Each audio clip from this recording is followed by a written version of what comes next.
시청자 여러분 안녕하십니까? 출발 성공 투자 박민영입니다. 안녕하세요. 김수정입니다.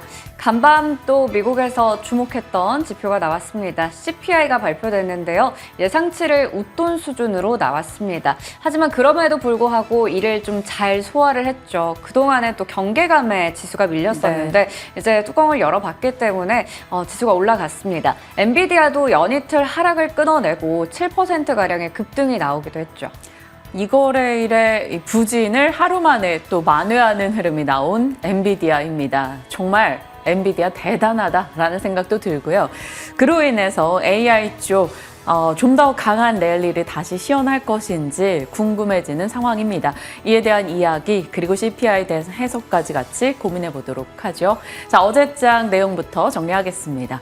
어제 시장은 이렇게 비유해 봤어요. 현재 썸남인 반도체에게 뭐해? 이렇게 카톡이 왔는데 구남친인 2차 전지가 자니? 라는 카톡을 보낸 느낌입니다.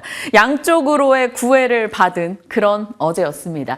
양지수 모두 다 상승했고요. 코스피 0.8%, 코스닥은 1.5% 상승이었습니다. 코스피는 올해 들어서 외국인 선물 패턴과 동일하게 움직이는 현상 나타내고 있죠. 어제 외국인의 선물 매수 있었고요. 후반 들어 탄력을 키웠습니다. 코스닥 쪽에서는 에코프로 그룹주를 비롯해서 시가총액 상위 종목들의 강세가 도드라졌고요. 상대적으로 강도가 셌던 어제였습니다. 2차 전지 쪽 볼까요? CATL 배터리 수요 강세라는 언급도 있었고 리튬 가격도 올랐고 그 전 거래일에 엔비디아 등 이제 빅테크가 부진했는데 테슬라는 그래도 상승 흐름을 보여줬습니다. 모델 Y의 미국 가격이 올라갔다라는 소식도 들려왔죠. 인터배터리 이후로 전고체 관련한 이슈가 지속적으로 시장에 영향을 주고 있고요. 어제 시간 외 거래에서 민관 배터리 투자 관련한 이슈로 관련 종목들이 강세를 보였습니다. 전달드렸는데 역시나 전고체 종목들 중심으로 올랐습니다. 전고체도 강했고 LFP 쪽에서는 테슬라가 이제 적용을 늘린다라는 얘기가 나오면서 좀 더 힘을 받아갔고요. 장비주, 리튬, 양극재까지 그동안은 2차 전지 내에서 뭐 전액 아니면 전고체 이렇게 소테마만 강세를 보였는데 어제는 전체적으로 섹터가 일어서면서 잔이라는 카톡처럼 나를 잊지 말라라는 강력한 존재감을 피력했던 하루였습니다. 타이거 2차 전지 테마 ETF 4% 이상 올랐고요. 삼성 SDI 대단합니다. 11%의 급등 추가적으로 나왔죠. 증권가의 목표가 80만 원 이야기 소개해드리고 나서 계속해서 올라가고 있는 삼성 SDI인데 다른 셀사와 차별점이라고 한다면 투자를 그간 못했었기 때문에 에너지 여력이 있다라는 점과 전고체 쪽에서 앞서 나가고 있기 때문에 시장에선 더 민감하게 반응하고 있습니다. 자, 지금의 썸남 반도체도 설레임을 계속적으로 안겨줍니다. 엔비디아가 쉬더라도 HBM 기대가 여전했고요. GTC 2024 엔비디아 연례 행사를 앞둔 기대감도 강력하게 작용하고 있습니다. CXL 액침냉각, 뉴로모픽, IP, 팹리스, 디자인하우스 등의 종목들까지 어제 전반적인 강세에 나타냈고요. 시세로 봤을 때는 뉴로모픽의 자람 테크놀로지가 이 거래에 연속해서 상한가 같고요. GST와 KN솔, 액침냉각 대표 주자들도 20% 내외 급등 기록했습니다. 엑시콘, 진만쌤이 자주 얘기했던 종목이죠. 어제 상한가, 네오쌤 역시나 10% 이상의 오름세 확인이 됐습니다. 자, 어제 진만쌤 출연해서 QRT, 큐티 포착 수익이 기대된다라고 얘기했었는데 7%의 상승도 나왔네요. 자, IP 팹리스 디자인하우스의 밑줄 쫙 친 이유는 바로 자랑을 위해서입니다. 어제 연결고리에서 단독 뉴스입니다. 현대차가 차량용 반도체 직접 제작하는데 디자인하우스 등도 검토하고 있다. 이런 소식을 전달드렸었죠. 어제 IP 팹리스 디자인하우스 테스트 쪽 뭐 봐야 한다라는 얘기 살폈었는데 디자인하우스 종목이 모두 다 강세 흐름을 나타냈고요. AD 테크놀로지, 에이징랜드 등 강했습니다. 밸류업 쪽도 차익 실현 물량을 좀 맞았다가 어제는 KB금융 외국인의 매수가 집중적으로 들어오면서 회복하는 모습이 있었는데요. 홍콩 HDS ELS 사태 기준안이 발표됐는데 손실배상 규모가 생각보다 적을 수 있다라는 이야기, 그리고 손실배상을 하더라도 주주환원의 영향이 크지 않을 수 있다라는 기대감 등이 작용되며 기업은행을 중심으로 KB금융까지 같이 올라가는 모습 눈에 띄었습니다. 전반적으로 어제장의 흐름이었고요. 자, 목요일, 금요일 수급 이벤트가 대기하고 있죠. 목요일은 한국의 또 만기일, 금요일은 미국의 만기일이 자리하고 있습니다. 그래서 그때까지는 오른 것은 차익 실현, 내린 것에선 저가 매수 이런 움직임이 조금 활발할 수 있다라는 증권가의 시각도 계속 더해지고 있고요. 순환이 많이 돌고 있습니다. 2차 전지, 반도체, 바이오를 제외하고 밑에서도 엄청나게 순환이 돌고 있죠. 어제 비대면 진료도 강했고요. 비트코인 쪽, 의료 AI, 미용, 의료 기기 쪽, 그리고 이정재 관련주. 이정재 씨가 레몽레인의 인수에 나선다라는 소식에 유증 참여 소식에 어제 레몽레인이 상한가 갔고요. 와이더 플래닛 또 14% 급등하기도 했습니다. 자, 어제는 이 시간에 종목 특징으로 살펴봤던 게 리노공업이었고요. 오늘은 어제 장에서 종목 특징으로 볼만한 걸 포스코 인터로 꼽아봤습니다. 300 전사의 귀한이란 영화도 있었는데 왜냐하면 이 300이라는 게 바로 포스코 인터가 작년에 1월부터 7월까지에 보여줬던 상승률입니다. 엄청나게 강한 시세를 기록하고 나서 그때부터 바로 이틀 전 거래일 월요일까지 하락률이 40% 정도 빠져 있었던 상황이었죠. 그랬는데 어제장 시세 보시면 빨간색 장대 양봉을 기록하면서 6만 원 넘어선 채 13%의 급등을 기록하기도 했습니다. 어제는 이 히토류 연구자석 수주 소식이 있었는데 북미 쪽과 유럽 쪽에 각각 완성차 기업에게 수주를 했다라는 소식입니다. 이게 중국산 히토류가 90%를 점유하고 있는 상황에서 탈중국 공급망을 구축했다라는 점 나름 의미가 있고요. 히토류 연구 자석 제조사로는 국내에서 성림첨단 산업이 있는데 이쪽에 지분을 갖고 있다라는 이유로 어제 현대 BNG 스틸도 같이 올라가는 모습 눈에 띄기도 했습니다. 대단했던 작년 상반기 에코프로가와 포스코 그룹 다시 한번 좀 회복을 보일 수 있을지 궁금해지는 시점입니다. 잠시 후에 전략 챙겨보도록 하죠. 자, AI 전력 조달을 위해 이 얘기를 언제까지 할지 모르겠습니다. 이 가운데서 계속 돌고 있기 때문이죠. 변압기 갔다가 액침 냉각 갔다가 원전 갔다가 다시 액침 냉각 왔다가 이런 느낌입니다. 엔비디아 젠슨 황이 DGX 서버 제품군 다음 버전은 액체 냉각이다 라고 이야기하면서 액침 냉각 관련주가 어제 급등 흐름 보였습니다. AI 경쟁이 치열해지면 더 많은 칩을 쌓게 되고 더 빠른 것을 원하게 되고 그러면 고성능 서버가 필요하고 그것은 발열이 많이 납니다. 전력 사용량도 많죠. 자, 데이터 센터에서 어떻게 전력을 쓰는가를 보면 냉각 쪽에 거의 절반 정도가 들어갑니다. 그래서 냉각이 굉장히 전력 조율의 중요한 키포인트다라고 말씀을 드렸었고 지금은 대다수 공냉식 냉각이 주류를 이루고 있죠. 그리고 수냉식 냉각에서 액침 냉각으로 파생돼 가고 있습니다.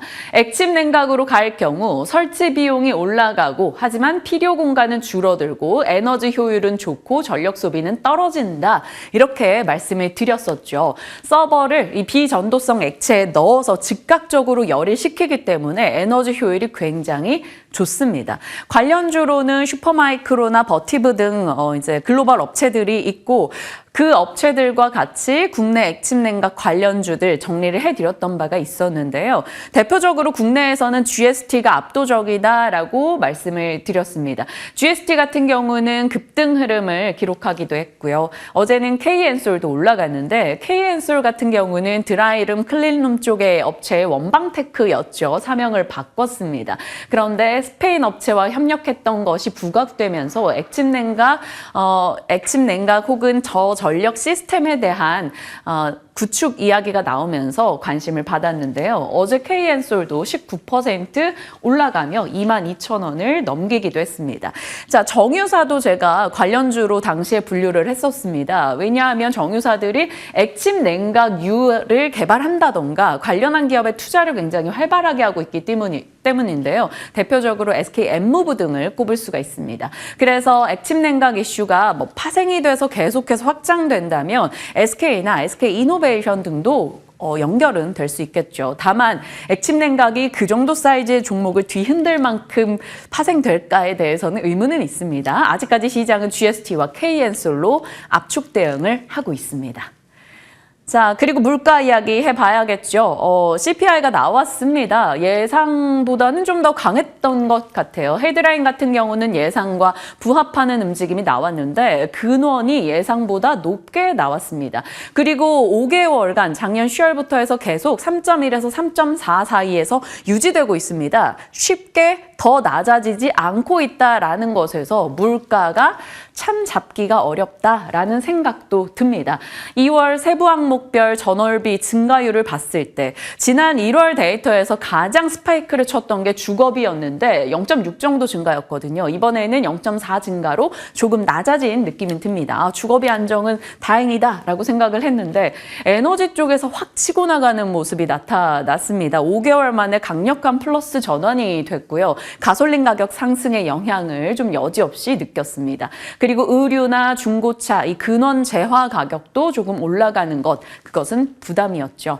다만 시장에서는 주거비, 에너지, 식료품을 제외한 서비스 물가인 슈퍼코어 인플레이션이 그래도 전달 대비해서는 상승폭이 조금 줄어들고 있다라는 것에서 느리고 더디게 진행이 되고 있으나 그래도 디스인플레이션 과정은 일어나고 있다. 이렇게 해석을 한 것인지 시장은 환호하면서 일단 올라섰습니다. 물론 이 CPI에 환호한 건 아닙니다. 당연히 엔비디아와 오라클에 환호하는 흐름이었죠. 결국 물가가 발표됐는데 그러거나 말거나라는 느낌입니다. CPI에 대한 민감도가 많이 떨어졌다라고 받아들이게 되고요. 결국은 금리 내릴 거잖아. 이런 쪽으로 시장의 심리가 통하고 있는 것 같고요. 오라클의 미라클이라고 제목을 달아봤는데 오라클이 어제 실적을 내놓고 AI 서버 확실한 개선을 좀 보여줬다 이렇게 볼 수 있겠죠. 그래서 엔비디아와 오라클이 함께 올랐습니다. 클라우드 컴퓨팅 인프라 계약이 늘었다라는 점과 엔비디아와 오라클 간의 계약이 있었고 앞으로 GTC, 엔비디아의 연례 행사에서 깜짝 놀랄 소식이 있어 라고 오라클이 이야기하기도 했습니다. 결국 엔비디아와 오라클의 무언가를 기대하는 심리를 불을 지폈죠. 엔비디아가 7%, 오라클이 무려 11% 급등하는 흐름을 보였습니다. 그 덕분에 당연히 시장도 힘을 낼 수 있었고요. 나스닥이 1.5, S&P 500과 다우도 1% 내외 상승을 기록했습니다. 자, 헤드라인을 간략하게만 보시죠. 근원 CPI가 예상을 상회했습니다. 물가가 내려오는 수준이 계속 정체되고 있다는 건 부담이죠. 그런데 재무부 10년물 국채 발행 수요도 부진했습니다. 그래서 10년물 국채금리와 또 2년물 국채금리가 상승하는 요소들은 있었습니다. 하지만 시장은 이에 대한 민감도가 많이 낮아져 있고 엔비디아에 대한 민감도가 집중되다 보니까 오히려 엔비디아 시세와 연동하며 같이 올라갔죠. 전 보스턴 여는 총재가 물가 그렇게 안 뜨거워 6월 인하 할 것 같아 라고 코멘트를 했고요. CME 패드워치 상으로도 6월 인하 가능성은 70% 정도. 그러니 시장이 크게 걱정을 하지 않았다라고 볼 수 있습니다. 자, 일라이릴리, 노보노디스크 그리고 바이킹 테라퓨틱스 비만 치료제 업체들이 모두 다 상승 흐름을 보였습니다. 체중 감량 부분이 인기를 끌고 있다라는 것과 더불어서 요즘에 GLP-1은 무슨 만병통치약이죠. 뇌혈관, 심혈관 전반적으로 효능이 있다라는 소식 등이 각각의 제품을 통해서 이제 전달이 되고 있습니다. 그러다 보니까 이런 쪽 관심도 계속 살아나네요. 세 종목 모두 다 올라갔고요. 또 중국 쪽도 요즘 분위기가 좋아지다 보니까 중국 관련 기업들도 흐름이 괜찮습니다. 핀더더, 진둥닷컴, 바이두 모두 다 상승 흐름 보였어요. 중국 내에서 의류 공장의 수요가 올라가고 있고 인력이 부족하다. 그러니까 의류 쪽 같은 경우는 조금 소비의 대명사이기도 한데 소비가 살아나는 게 아니야 라는 기대감에 불을 지폈습니다. 바로 이틀 전에 중국의 CPI가 반등한 것도 한몫을 했죠. 그러면서 위안화 강세 흐름 나오고 정부가 2구 환원 소비 지원에 나섰다라는 점 등에서 중국 쪽에 대한 긍정의 시각이 조금 몰리는 것 같습니다. 제프리스가 핀더더에 대해서 견고한 실적, 목표가를 상향하며 관련 종목들이 같이 올라갔어요. 전자상거래 쪽 전반적으로 중국 업체 좋았습니다. 자, 보시다시피 반도체 쪽 엔비디아를 필두로 강했고 빅테크 올랐고 앞서 말씀드린 중국 종목들 좋았습니다. 반면에 이제 반도체 쪽에서도 마벨이나 브로드컴 등은 하락했습니다. 그러니까 이쪽도 가는 쪽으로 압축이 계속 되고 있다는 걸 느끼고요. 썬런이나 인페이즈 에너지 같은 태양광 쪽도 부진했습니다. 중국의 정부의 이제 제품 때문에 전 세계 패널 가격이 하락하는 후폭풍을 조금 맞고 있기도 합니다. 그리고 사우스웨스트 항공이 급락했어요. 14%. 보잉의 여객기 인도 지연 이슈로 인해 수익 가이던스를 하향 조정한 여파가 있었습니다. 보잉도 이 737 그 문짝 뜯긴 사건 때문에 계속해서 좋지 않은 흐름이 나오고 있고요. 봤던 1912도 좋은 흐름입니다. 자, 이런 식으로 반도체 쪽 시세가 쉬더라도 다시 가는 흐름으로 AI 생태계 계속해서 유지되고 있습니다. AI 생태계 반도체가 주춤했던 전력으로 갔다가 또 반도체로 갔다가 이런 흐름이 반복되고 있고요. 삼성전자 반도체 재고가 10개 분기 만에 줄었다라는 소식 등 재고는 낮아지고 가격은 올라가는 긍정의 소식이 계속 나와서 도무지 반도체에서 어떻게 이익 실현을 해야 될지 아니면 추가 매수를 해야 될지 전략을 고민하게 되는 시점입니다. 자, AI 생태계가 확장된다라고 말씀을 드렸었는데 그 생태계 확장에 또 새로운 아이템들이 계속 등장하죠. CXL부터 해서 하나씩 들어오고 있는데 이번에는 유리 기판 좀 살펴보도록 하겠습니다. 하이엔드 패키지 기판 지금 쓰고 있는 것들은 대면적화와 열로 인해서 휨 현상이 발생합니다. 그래서 수율이 한 50% 정도밖에 되지 않는다라고 해요. 그러니까 만들어서 절반은 못 쓰게 되는 상황이죠. 그럼에도 불구하고 필요하기 때문에 미세화시켜진 그 기판이 필요해서 고객들은 살 수밖에 없습니다. 그런데 가격이 너무 비싸죠. 이것에 대해서 대체하기 위해서 꿈의 기판으로 불리는 유리 기판에 대한 이야기가 최근에 많이 거론됩니다. 어제도 이 시간에 특징주로 YC캠 등을 언급드리긴 했었는데 유리 기판 얘기가 솔솔 나오더니 밤사이에 관련 언론 보도가 상당히 주목받기도 했습니다. 자, 유리 기판이 무엇인가 살펴보도록 하겠습니다. 칩과 전자기기 사이의 연결을 최적화하는 반도체용 기판인데 기존에는 기판이 플라스틱 기판이었단 말이죠. 이것보다 유리 기판은 훨씬 더 밀도가 높고 신호 전달력 이나 전력 소비량이 낮고 열 방출이나 수명 부분에서 장점을 갖고 있어서 꿈의 기판으로 불립니다. 배터리 쪽에 꿈의 배터리 전고체가 있다시피 이쪽도 꿈의 기판, 유리 기판이 있는 거죠. 유리 기판 같은 경우는 기존의 패키지 기판 대비해서 훨씬 더 얇게 쓸 수가 있습니다. MLCC를 이 위에 얹었었는데 유리 기판은 MLCC를 같이 내장하고 있습니다. 그래서 두께 자체도 얇아지고 MLCC 자리에 칩을 쌓아서 칩이 올라갈 공간을 더 많이 확보할 수 있다는 긍정적인 장점이 있죠. 한마디로 얇은 패키지가 구성되어 있고 칩 탑재량이 올라간다라는 전력을 잘 활용하고 AI 칩을 많이 쌓아서 성능을 올릴 수 있는 힘이 있다라고 보시면 되겠습니다. 그래서 삼성전기를 중심으로 국내에서도 유리 기판에 대한 대응도를 높이고 있습니다. 삼성그룹주들과 같이 R&D 협력해서 삼성전기가 그쪽으로는 조금 앞서 나가는 느낌이고요. 유리 기판 관련한 밸류체인을 보신다면 10년 전부터 인텔이 굉장히 공격적인 의지를 드러내고 있고요.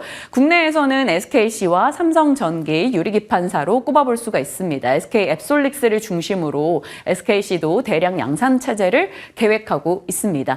그리고 그 밖에 밸류체인 종목들 보시면 최근에 잘 나갔던 종목입니다. 피롭틱스 한번 보실까요? DI 노광기 레이저 드릴링 장비입니다. 유리기판 같은 경우는 노광과 드릴링 공정을 계속적으로 반복을 해야 되기 때문에 이쪽이 더 주목을 받을 수밖에 없습니다. 피롭틱스 최근 시세 괜찮았죠? 어제장에서는 한 2% 정도 밀렸는데 관련주로 일단 체크해두고 보시길 바랍니다. 자, 그리고 캠트로닉스는 유리기판 관련한 식각 기술을 보유하고 있습니다. 어제 한 3% 정도 올라가는 흐름이 있었고요. ISC도 유리기판 관련한 소켓사로 보고 있고요. YC캠 유리 반도체 기판 소재를 개발한 이력이 있습니다. 시장에서 좀 더 유리기판에 밀접하게 대장으로 보는 기업들을 색깔 달리 표현을 해둔 거고요. 우리가 HBM 이야기할 때 TSV 공정을 중요시 했었죠. 실리콘 관통 전극입니다. 그런데 당연히 이것은 유리기판에도 들어갑니다. 다만 실리콘 관통이 아니라 글래스 관통 전극으로 TGV 공정이 중요하다. 그런 맥락에서 TGV 쪽을 보신다면 주성 엔지니어링, 이오테크닉스 등도 같이 관련주로 들어갈 여지가 있겠습니다. 자, 이렇게 유리기판 밸류체인도 한번 체크를 해두시고 또 캡처를 원하시는 아시는 분들을 위해 제가 잠시 이쪽에 나와 있겠습니다. 캡처해 주시길 바랍니다. 자, 시장에서 이제 말이 나오는 종목들 정리한 거고요. 그 밖에 연결고리로는 바이오 쪽에 요 소식 하나 눈에 띄더라고요. 글로벌 제약사죠. 로슈 BBB 셔틀 적용한 이중항체 트론티네맙이 결과가 좋았다고 합니다. 알츠하이머병 환자 8명 중 5명에게 뇌 아밀로이드 플라크, 그러니까 알츠하이머를 유발하는 물질이 제거됐다라는 걸 확인했다고 하죠. 이중항체 BBB 셔틀 플랫폼을 보유하고 있는 게 국내에서는 ABL 바이오이기 때문에 관심을 두면 좋을지 지켜보겠습니다. 리튬과 니켈 가격 올라간다라는 새롭지 않은 뉴스가 나오긴 했는데 어찌됐건 연중 최고치를 찍었다라는 것은 2차 전지의 회복 신호탄에 좀 더 강한 힘을 실어주는 내용이 될 수 있습니다. 2차 전지 쪽도 어제에 이어 시세 계속 받아갈지 지켜보셔야 됩니다. 다만 밤사이에 엔비디아를 비롯한 반도체 쪽으로 관심이 이동했기 때문에 이쪽으로 수급 빼앗김은 나올 여지는 있어 보입니다. 자, 그리고 이스라엘과 헤즈볼라 라마단 이틀째 무력 공방을 펼치고 있다라는 지정학적 리스크 고조 뉴스가 있기는 한데 또 반대로 하마스가 미국의 휴전 제한 수정 버전에 동의했다라는 소식도 있었습니다. 어떻게 진행될지 모르겠습니다. 다만 이런 지정학적 리스크가 고조되는 타이밍에 이 상상인증권에서 또 증권사 보고서 냈는데 상당히 긍정적인 방위산업에 대한 매수 의견을 냈기 때문에 참고용으로 넣어봤습니다. 자, 시장의 이야기들 살폈고요. 일정 간략하게 보시죠. CPI 지나갔고 오늘은 이제 2월 한국의 실업률 나오고 새롭게 IPO 상장하는 종목 있습니다. 계속해서 신경에 거슬리는 건 엔비디아의 GTC 2024. 여기서 어떤 얘기가 나오는지 삼성전자, SK하이닉스, 엔비디아 등의 중요한 방향성을 결정하지 않을까 싶습니다. 이 일정을 계속 염두에 두고 체크하겠습니다. 자, 시장의 이슈와 흐름 살펴봤고요. 섹터 뉴스 들어가겠습니다. 오늘은 어떤 겁니까? 네, 최근에 3월 들어서는 순환매다라는 말씀 많이 들어보셨을 텐데요. 그만큼 낙폭이 과다했거나 소외됐던 쪽에서 움직임들 포착되고 있습니다. 그러면 나머지 좀 소외됐던 쪽 어떤 게 있을까요? 생각해보니까 미용기기도 많이 떨어졌더라고요. 네. 미용기기 쪽 준비해봤습니다. 남녀노소를 불문하고 예뻐지고 싶고 더 멋있어지고 싶은 마음은 누구나 잘 공감을 할 겁니다. 그러다 보니 글로벌 미용 의료기기 시장의 규모는 앞으로 더 커질 거다라는 건 의심할 여지가 없는 부분이겠죠. 2030년에는 약 50조 원까지 그 규모가 엄청나게 커진다고 합니다. 소득 수준이 올라가면 당연히 여러 가지 쪽에 투자를 할 수가 있게 되겠고요. SNS 영향력도 많이 커지고 있습니다. 아름다움에 대한 욕구도 커지고 있고요. 이러한 부분들 바탕으로 시장이 성장한다라는 건데요. 특히나 K 미용 의료기기는 글로벌 시장에서도 선구자로 많이 평가가 되고 있습니다. 레이저나 초음파 그리고 고주파 등등 다양한 제품들, 분야들 개발을 하고 있는 상황이고 품질과 가격 쪽에서도 경쟁력이 뛰어나기 때문에 미국이나 유럽, 중남미, 아시아 시장에서도 장비와 소모품의 공급은 확대되고 있습니다. 이쪽 산업은 장비가 올라가면 소모품도 같이 올라가기 때문에 다른 산업 대비해서도 이익률을 상당히 높게 가져갈 수 있다라는 특징이 있는데요. 예전에는 피부의 잡티 제거나 여드름 치료 등등의 단순 치료였다면 이제는 얼굴의 지방을 제거하고 염증 회복, 항노화 등등 다양한 적응증에 확대할 수 있게 된 상황입니다. 다만 체크할 부분은 워낙에 이게 또 국내외 기업 간의 특허 다툼 이슈도 있어요. 기술적인 장벽이 그리 높지 않아서 여러 기업들이 뛰어들 수 있기 때문이고요. 그리고 기술 혁신이 지속되는 상황 중요합니다. 유행이 워낙 빠르게 변하니까 여기서 이제 지배력을 유지하는 게 상당히 중요해 보입니다. 여러 가지 긍정적인 부분과 함께 체크 포인트까지 살펴봤습니다. 자, 그러면 다음으로 넘어가서 K 미용 의료기기들의 성적표를 한번 열어보려고 하는데요. 대표적인 4대 기업들 역대 최고 실적을 기록했다고 합니다. 앞서 말씀드렸듯이 K 제품의 인기나 수요가 꾸준히 늘어가고 있기 때문이고요. 이 주요 장비와 소모품 공급도 같이 늘어나고 있으니까 이게 그대로 실적에 반영이 됐다라는 거죠. 작년에 한 해 동안 실적 보시면 너무나 좋았습니다. 클래시스는 글로벌 시장의 브랜드 인지도가 늘어나면서 올해도 마찬가지로 실적 좋을 거다 얘기 나오고 있고요. 반면에 제이시스 메디칼이나 원텍이나 비올은 일단은 올해 예상 실적을 따로 공시하진 않았습니다. 여기에 대해서는 약간의 자신감이 없는 거 아니냐라는 얘기도 나오는데요. 잠시 후에 짚어보도록 하겠고요. 제이시스 메디칼 같은 경우에도 이 고주파 쪽의 디바이스 수요가 견조했어요. 시장의 컨센서스 대비해서 약간 아쉬웠다라는 부분에서 주가가 어제 1% 넘게 빠지기도 했습니다. 하지만 일단은 지금 소모품의 판매 가속화되고 있고요. 있고요. 원택 같은 경우에도 올리지오부터 올리지오 X까지 판매가 늘어나고 있는 상황이고 창사 이래 처음으로 매출은 1,000억 원을 넘어서는 모습 보여줬습니다. 비올 같은 경우 실펌 X와 스칼렛 같은 주요 품목의 공급이 확대됐고 마찬가지로 영업이익률이 50% 정도를 기록했다라는 게 굉장히 눈에 띄었습니다. 자, 그러면 이렇게 실적은 좋은데 주가 흐름을 보시면 아마 왜 이렇게 많이 빠졌을까라는 생각이 드실 텐데요. 그 주가 상황을 설명하기 위해서는 좀 더 깊게 들어가 봐야 될 것 같습니다. 바로 직전이죠. 이게 순만 보면 역대 최고 실적이다라고 할 수 있겠지만 4분기 실적에 대해서는 좀 이렇게 좋지 않았는데요. 전년 동기 대비해서는 당연히 매출도 영업이익도 늘어났습니다. 그래프 보시더라도요. 하지만 이 시장의 기대치에는 미치지 못했다라는 건데요. 컨센서스를 대체적으로 하회하는 모습이 나왔습니다. 클래시스 같은 경우에는 해외 대리점의 매출이 좀 감소했고요. 여러 가지 부분 쪽에서 이게 비용이 많이 들어갔습니다. 그리고 제이시스 메디칼 같은 경우에는 마이크로 니들 관련해서 특허 소송도 있고 마찬가지로 일회성 비용이 작용하기도 했어요. 그리고 이 1월에는 한행컴퍼니 동사 해외 파트너사를 인수해서 시총이 좀 줄어들었습니다. 12개월 선행 PER도 마찬가지로 감소했고요. 키움에서는 빠른 시일 내에 이전 주가를 회복하기는 어려울 거다라는 이야기도 나오고 있습니다. 여기 그래프 나가고 있는데 차트 보시면 정말 많이 밀렸거든요. 원택 같은 경우 아직까지 잠정 실적을 내놔서요. 3월 20일에 있을 IR 좀 중요해 보입니다. 하지만 마찬가지로 좀 아쉬웠다라는 부분들이 있었고 비올 같은 경우에도 성수기 효과가 그리 크지는 않은 상황이었습니다. 앞서 보셨듯이 작년 한 해로 본다면 실적이 너무 좋았지만 4분기로 보면 시장의 기대치를 미치지 못해서 지금의 주가가 다소 설명이 된다라고도 해석할 수 있을 것 같아요. 이 최근의 주가 흐름 어떻길래 전체적으로 봤을 때 인모드 외국 기업 대비해서 많이 내려와 있습니다. 상당히 좀 부진한 상황이고 작년에 기록했던 고점 대비해서 20% 이상, 많게는 50% 가까운 수치로 하락한 것을 볼 수 있고요. 올해도 주가는 뚜렷하게 반등하지는 못하고 있는 상황입니다. 마찬가지로 피부 미용 장비 쪽 이렇게 다 체크해 봤을 때 12개월 선행 PER도 많이 내려가 있는 상태고요. 이 주가는 그만큼 많이 눌려 있다라는 걸 보여드리려고 한 판으로 붙여봤습니다. 주가가 정말 많이 빠져있는 이유는 바로 이런 게 아닐까 싶습니다. 사실 2024년에도 성장이 계속될 섹터이긴 하지만 워낙에 이제는 더 이상 새로운 섹터가 아니거든요. 그렇기 때문에 항상 투자자들이 원하는 건 뭔가 새로운 산업이나 기업이 되겠습니다. 그만큼 좀 우리가 투자할 만한 가치가 있어야 된다라는 부분이 될 텐데 그동안은 좀 저평가되어 있었던 기업들을 많이 찾았다면 이제는 뚜렷하게 외형 성장에 대한 기업들을 보게 되죠. 높은 성장성의 가정용 미용기기 시장 매력적이긴 합니다. 하지만 APR을 매수하는 건 부담이 되고요. 그 미용기기 쪽에서도 이제는 피부과에 가는 것보다 집에서 열심히 또 관리를 하게 되잖아요. 홈 뷰티 디바이스 쪽을 주목할 필요가 있어 보입니다. 글로벌 스킨케어 시장은 계속해서 성장할 것으로 보이고 그중에서도 집에서 직접 관리하는 쪽 연평균으로 봤을 때 35%가량 시장이 커질 것으로 보입니다. 2030년에는 무려 45조 원까지 정말 많이 성장한다라고 하죠.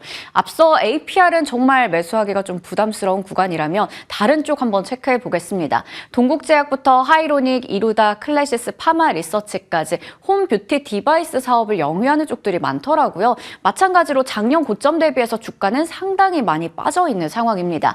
동국제약 같은 경우 올해 3월에 마찬가지로 마데카 프라임 인피니트라는 제품을 또 출시한다고 하니까요. 이 이슈를 가지고 또 주가 어떻게 올라갈지 봐야 될 것 같고요. 하이로닉 같은 경우 홈세라로 많이 유명한 쪽이죠. 매출도 좋았습니다. 이루다 같은 경우에도 올해부터는 신제품의 효과, 판매 채널 확대 같은 부분들 기대할 수가 있겠고요. 클래시스는 앞서 체크해봤습니다. 이 홈 뷰티 디바이스를 출시를 1월에 했어요. 얼마 되지 않아서 아직까지 실적에 기여하는 부분은 좀 적습니다. 시간 좀 걸릴 것 같고요. 마찬가지로 파마 리서치 같은 경우에도 영업이나 마케팅 좀 강화하고 있어서 이러한 부분들이 실적에 고스란히 녹아들려면 아직까지 시간은 좀 필요해 보입니다. 과연 어떤 쪽이 좀 매력적인지 잠시 후에 질문 드려보도록 할게요. 이번에는 의료 AI로 좀 넘어가 보겠습니다. 미용기기뿐만 아니라 이쪽도 주가가 정말 많이 내려와 있더라고요. 한때는 800%, 1000% 정도의 수익이 나는 그런 쪽이기도 했죠. 루닛이나 뷰노, 딥노이드 등등이요. 작년 9월 고점 대비해서 거의 주가는 반토막 이상이 나 있는 상황입니다. 제약바이오의 업종 투심 약화도 있었을 거고요. 실적으로 봤을 때 지난 3분기까지 누적으로 여전히 적자를 면치 못하고 있는 상황입니다. 거기다가 주가가 많이 밀리긴 했지만 하지만 워낙 그전에 많이 올랐으니까 밸류에 대한 부담도 가져가고 있고요. 물론 이쪽도 앞서 미용기기와 마찬가지로 성장에 대해서는 우리가 의심할 여지가 없습니다. 하지만 실적으로 연결되어 있는 기업들 찾기가 어렵거든요. 그래도 신한투자증권에서는 루닉 같은 경우 해외 매출이 90% 이상 발생한다는 점, 또 딥노이드나 뷰노 같은 경우 흑자 전환 시점에 주목할 필요가 있다라는 점에서 보자라는 이야기 내놓고 있습니다. 잠시 후에 모두 다 질문 드려보겠고요. 이번에는 또 원격 진료 쪽으로 넘어가 보겠습니다. 다 같이 좀 어떻게 보면 묶을 수 있을 것 같은데요. 수행커의 더보기로 준비해봤고요. 이 시장 마찬가지로 꾸준히 늘어날 것으로 기대가 되는데 최근에 또 전공의 파업에 따라서 의료 공백에 대한 우려 커지며 또 수혜주로 거론되고 있기도 하죠. 어제 같은 경우 서울대 의대 교수들 오는 18일에 전원 사직하겠다라는 소식 전해지면서 주가가 많이 올라갔습니다. 전 일정에서 특히 인성정보 강한 모습 나타내기도 했고요. 올해 들어서도 계속해서 정책이나 여러 가지 이슈 속에서 주가는 잘 가고 있거든요. 원격 진료주 그렇다면 계속해서 갈 수 있는 섹터가 될지 타픽까지 여쭤보도록 하겠습니다. 네. 오늘 수정앵커 의상처럼 시장에 그리고 방금 시청하고 계신 시청자분들의 포트에 좀 핑크빛 기운이 퍼지길 바라면서 저희 전략에 집중해 보겠습니다. 지금부터 함께 하시죠.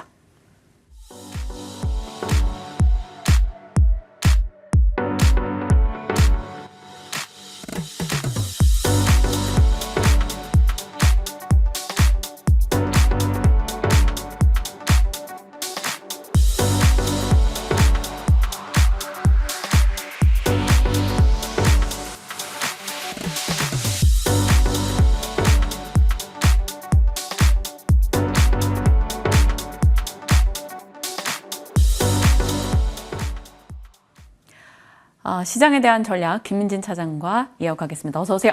안녕하세요. 네, 감기신가 봐요. 목이 약간 안 좋아서요. 네. 속상합니다. 이게 환절기다 보니까 많은 분들이 또 이런 고초를 겪고 계신데 빨리 이제 완치하시고요. 감사합니다. 그럼에도 불구하고 시장 전략은 꼼꼼하게 여쭤보겠습니다. 시장이 BBB인 것 같아요. 반도체, 배터리, 바이오가 이렇게 돌아가면서 그날그날의 승기를 잡습니다. 어제는 반도체와 2차 전지가 같이 올라줬는데 밤사이 미국장 CPI 발표와 함께 이제 내용을 보면 결국 엔비디아가 또다시 일어섰다라는 게 도드라졌어요. 시장 섹터 전략을 어떻게 짜가야 될까요? 네, 사실 어제 CPI 딱 10시 반에 발표되자마자 걱정하시던 분들도 있으셨을 것 같습니다. 왜냐하면 이제 전체적인 데이터 자체가 예상치를 소폭 상회하는 모습을 보였었기 때문인데요. 네. 그럼에도 불구하고 이제 시장에 대한 판단 자체는 근원 CPI가 YY 데이터 기준으로 전월 3.9%에 비해서 3.8%로 내려왔다라는 점. 결국은 끈끈한 물가라는 점은 지난 1월 달에 우리가 확인한 가운데 2월 달은 이제 물가의 하락 추세가 지속되고 있느냐가 가장 중요한 판단 포인트였던 것 같은데요.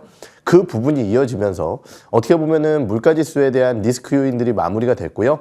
그러다 보니까 이제 전일 엔비디아를 필두로 한 미국의 주도주군들이 다시 살아난 것이 아닌가라는 판단이 듭니다. 다만 이제 우리나라 증시는 어떻게 될 것이냐라는 판단을 해봐야 될 것 같은데요. 어제 이제 이미 장중 중국의 급등이라든지 아니면은 미국의 선물 지수가 좋은 흐름을 보이면서 우리나라 같은 경우는 어제 시장이 생각보다 더 좋았었다라는 거죠. 그러다 보니까 이제 오늘은 약간은 차분하게 시장을 대응하는 준비 자세가 좋지 않을까라는 판단이 들고요. 어제 같은 경우는 이제 2차전지 관련주들이 굉장히 좋았습니다. 리튬가, 메탈 가격 바닥이라는 기대감들이 반영이 되면서 가격이 상당히 좋은 흐름을 보였었는데요. 오늘 같은 경우는 아무래도 이제 엔비디아를 필두로 한 반도체 기업들의 주가 강세가 나타났었던 상황이었기 때문에 그리고 이제 며칠간 주가가 좋았었던 테슬라 같은 경우는 소폭도 하락을 했기 때문에 오늘은 2차전지가 안 간다 이런 부분은 아니지만은 아무래도 이제 주도주의 역할을 반도체 쪽에 조금 더 넘겨주지 않을까 이런 판단을 해봐야 될 것 같습니다. 그날그날의 시황을 보면서 이제 속도 면에서 그날그날의 대장은 수급 싸움을 좀 잘 보셔야 되고 장기적 관점에서야 펀더멘탈을 보고 투자하는 게 맞습니다만 이제 좀 짧은 시기를 투자하시는 분들은 당일의 수급 싸움을 잘 보셔야 될 것 같습니다. 일단 오늘은 2차 전지보다 상대 강도 반도체가 더 셀 수밖에 없는 날이다라는 점을 짚어주신 거고요. 그러면 시장에서 관전 포인트 한 줄만 딱 기억해보자면 어떻게 정리하실 거예요? 오늘의 관전 포인트는 결국 이제 며칠간 쉬었었던 외국인들의 수급이 반도체 쪽에 집중될 것인가 이것일 것 같습니다. 네. 삼성전자, SK하이닉스 쪽에 최근 수급이 계속 빠져나갔었거든요. 오늘은 그러한 포인트가 나타나줘야 우리나라 증시가 좀 세게 움직일 수 있거든요. 그 포인트를 좀 살펴봐야 될 것 지수 같습니다. 측면의 그렇죠. 이야기인 거죠. 네. 네, 좋습니다. 시장에 대한 얘기고 이제부터는 섹터로 쭉쭉 한번 들어가 보도록 할게요. 미용 의료기기 쪽 살펴보겠습니다. 각광받았던 쪽, 뭐 영원히 갈 수 있는 건 없다라는 그렇죠. 건 압니다. 의료 AI나 미용 의료기기나 이런 쪽이 좀 부진한 시간을 보내고 있는데 이쪽에서 저가 매수 관점으로 대응할 수 있다라고 보시는지 궁금합니다. 네, 이쪽도 저는 엔터랑 비슷하다고 생각을 합니다. 작년 3분기 엔터 실적 발표 이후에 24년으로 눈높이가 넘어가면서 과연 작년만큼 대단한 성장세를 보여줄 수 있을 것인가 쉽지 않을 가능성이 네. 높다라고 말씀을 드렸었죠. 지금 피부미용 의료기기 같은 경우들도 사실은 전체적인 실적 자체가 뭐 일부 기업들 같은 경우는 좀 우려가 있지만은 크게 나쁜 것이냐 그건 아니라고 생각을 합니다. 하지만은 워낙 많이 올라왔던 주가 그러한 상황 속에서 일부라도 실적에 대한 우려감들이 발생이 되게 된다라고 한다면 주가는 이렇게 흔들릴 수밖에 없는 현재의 상황인데요. 저는 중기적으로 봤을 때는 피부미용 의료기기 관련주들도 현재 시점에서는 대응 전략 자체가 유효하다고 생각을 하고요. 그 이유는 말씀드렸듯이 아직까지는 해당 기업들의 실적 자체가 상당히 양호하기 때문입니다. 다만 이제 우리가 좀 우려해야 될 부분은 뭐냐면요. 아까 이제 브리핑 시간에도 잘 말씀을 주셨던 것 같은데요. 네. 결국은 이제 우리가 중소형 화장품 혹은 인디 브랜드들이 왜 성장을 했을까를 생각을 해보면은 소비 경기에 대한 부진 우려와 함께 결국은 이제 고가 화장품에 대한 수요가 줄어들게 되면서 그쪽으로 이제 넘어간 부분이 있고요. 그러다 보니까 결국은 30만 원짜리 화장품 한 번 쓰는 것보다 그냥 피부과 가서 한번 하는 것이 훨씬 더 가성비가 좋다라는 인식도 있었던 것 같거든요. 네. 그런데 만약 여기서 경기에 대한 우려감들이 더욱더 확대되게 된다라고 한다면은 방금 아까 말씀 주셨던 그러면 피부과 직접 가는 것보다 집에서 할래라는 수요가 늘어날 수 있을 것 같습니다. 그렇기 때문에 피부미용 의료기기 전반적으로 현재 주가 수준 자체는 부담이 없는 구간이지만은 경기에 대한 우려감이 조금 더 커지게 된다라고 한다면은 관련주 중에서도 가정용 피부미용 기기를 생산하는 기업들 이쪽이 조금 더 좋지 않을까 저는 이렇게 생각을 하고 있습니다. 어떤 업체로 압축할까요? 뭐 당연히 APR을 가장 먼저 봐야 되지 않을까라는 생각이 들고요. 나머지 기업들 같은 경우는 사실 사업을 하고 있지만은 워낙 APR이 높은 점유율과 압도적인, 네. 안정적인 이익 체력을 보유하고 있기 때문에 뭐 그러한 이슈가 나타나게 된다라고 한다면 저는 APR을 가장 먼저 살펴보지 않을까 이렇게 생각을 하고 있습니다. 네, 알겠습니다. 루닛 뷰노 이런 쪽에 대한 의료 AI 쪽도 좀 살짝 언급해 주세요. 정부가 디지털 바이오에 대한 투자를 늘린다라는 소식도 있었거든요. 사실 이제 저는 의료용 AI 관련 기업들이 세게 갔던 이유는 뭐냐면요. 우리가 이제 처음에 AI라는 게 나오지만은 잘 모르잖아요. 네. 이걸 가지고 도대체 뭐에 써먹을지 잘 모르는 부분이 있습니다. 그러다 보니까 다양한 데이터, 영상, 이미지들을 분석을 해서 이것을 이제 의료 쪽과 연결되어지는 것들이 가장 빠르게 성장하지 않을까 이렇게 생각을 했었던 것 같아요. 그리고 실제적으로 저는 그게 맞았다라고 생각을 하고요. 그때 당시에는. 하지만은 어느 정도 AI가 보편화까지는 아니지만은 시작이 되고 나서부터 이것에 대한 활용도 자체가 무궁무진하다는 것을 저희가 확인을 했고요. 그런 것들이 비단 영상 의료 쪽이 아니라 실제적으로 약의 후보 물질을 도출을 한다라든지 바이오테크 쪽. 그렇죠. 그리고 2차 전지 신물질을 도출을 한다라든지 굉장히 여러 가지로 사용이 되고 있습니다. 그러다 보니까 어떻게 보면은 의료용 AI 쪽에 대한 눈높이 자체가 조금 떨어지지 않았나라는 생각이 들거든요. 이 분위기가 갑작스럽게 바뀌기는 좀 어려울 것 같아요. 네. 그래서 죄송합니다. 의료 AI 쪽 같은 경우는 약간은 보수적인 입장을 견지하는 게 좋지 않을까 이렇게 생각을 하고 있습니다. 참고하겠습니다. 자, 이제는 반도체 쪽으로 가겠습니다. 2차 전지 내에서도 약간 엣지 있는 쪽에 관심이 집중되더니 반도체도 마찬가지입니다. 액침 냉각, 디자인 하우스, 또 이번에 새로운 유리기판까지 각각 나왔는데 죄송해요. 목도 안 좋으신데 요거 다 각각 답변을 받아볼게요. 액침 냉각, GST와 KN솔 급등 어떤 전략입니까? 사실 너무 많이 올라왔는데 저번에 주에도 이제 저희가 한번 살펴보지 맞아요. 않았나라는 생각이 드는데요. 그만큼 이제 뭐 엔비디아의 신기술과 관련주들에 대한 기대감은 높다라고 판단을 하고 있고요. 젠스랑 CEO가 비백에서 결국은 이제 액체냉각 하겠다라고 얘기를 했기 때문에 뭐 대장주라고 할 수 있는 GST 지속적으로 좀 봐야 될 것 같다는 생각이 들기도 합니다. 디자인 하우스 같은 경우는 뭐 워낙 지금 기대감이 있고요. 삼성 파운드리를 키워나가기 위해서는 당연히 디자인 하우스의 역할이 크다라고 보여집니다. 그러한 측면에서 가온칩스는 지속적으로 살펴봐야 될 기업이 아닐까 저는 이렇게 판단을 하고 있습니다. 요즘엔 AD테크가 시세가 더 좋았는데요. AD테크도 뭐 워낙 좋았었던 기업인데요. 네. 저는 이제 사실 상장할 때 AD테크 너무 좋아했었거든요.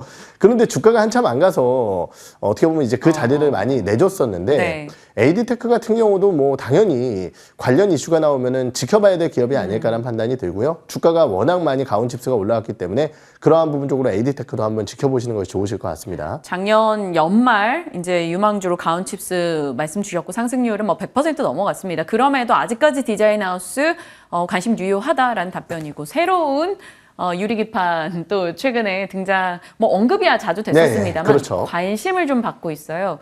종목으로 볼 수 있을까요 지금? 유리기판 너무 오래된 떡밥이기는 맞아요. 합니다. 그런데 이제 최근 반도체 신기술에 워낙 포커스가 맞춰져 있다라고 맞아요. 있다 보니까 주가가 올라오는 것 같은데요. 저는 이쪽은 아직까지는 이제 조금 늦지 않나. 물론 이제 액체 냉각도 늦지 않냐 뭐 이럴 수 있겠지만은 엔비디아와 연관되어 있기 때문에 본다라는 것이고요. 세 개 중에 고른다라고 한다면 저는 뭐 가장 디자인 하우스 쪽이 조금 안정적이지 않을까 이렇게 생각을 하고 있습니다. 만약에 젠슨 왕 CEO가 유리 이런 한마디만 꺼내도 그렇죠. 난리가 나겠지만요. 네, 그러면 저도 그때는 유리기판 이렇게 얘기를 하지 않을까 생각을 하고 있습니다. 알겠습니다. 혹시 이제 시세가 나더라도 일단 트레이딩 정도로만 진행시켜 보도록 하겠고 안정적인 건 디자인 하우스다라고 말씀을 주셨습니다. 자, 이제 진마스 픽으로 가겠습니다. 죄송해요. 예, 민진스픽. 괜찮습니다. 어머, 제가 너무 네. 신뢰를. 네, 민진스픽으로 가겠습니다. 오늘의 종목이 인텍플러스입니다. 어찌 보면 유리기판 쪽에도 들어가는 종목 중에 하나인데 네. 인텍플러스 결국 검사 장비 쪽이네요. 그렇죠. 결국은 이제 반도체 업황에 대한 회복 흐름, 이러한 부분들과 함께 저희가 살펴볼 수 있는 반도체 관련주들에 대한 기대감은 유효하지 않을까라는 판단이 들고요. 비전 머신 기술을 기반으로 한 검사 장비 1위 업체라고 좀 보시면 될 것 같습니다. 결국은 이제 반도체라든지 2차전지, OLED 여러 가지 사업 쪽에 진행을 하고 있지만은 올해 같은 경우는 결국은 이제 대면적 기판 쪽에 대한 수요 확대와 HBM이라든지 여러 가지 이제 새로운 반도체 쪽에 대한 검사의 수요가 늘어나면서 실적 흑자 전환까지 고려해 볼 수 있을 만한 대표적인 기업이 아닐까라는 판단이 들어서 인텍플러스 한번 지켜보시면 좋으실 것 같습니다. 가격은 어느 정도일까요? 네, 가격 전략은 목표가 49,000원 제시를 하도록 하고요. 손절가는 33,000원 말씀을 드리겠습니다. 49,000원의 목표 라인으로 인텍플러스 살펴보겠습니다. 사실 여러 분야의 교집합으로 들어가는 종목이다 보니까 관심 두고 저희도 체크해 나가도록 할게요. 김민진 차장님과 이야기 나눠봤습니다. 고맙습니다. 네.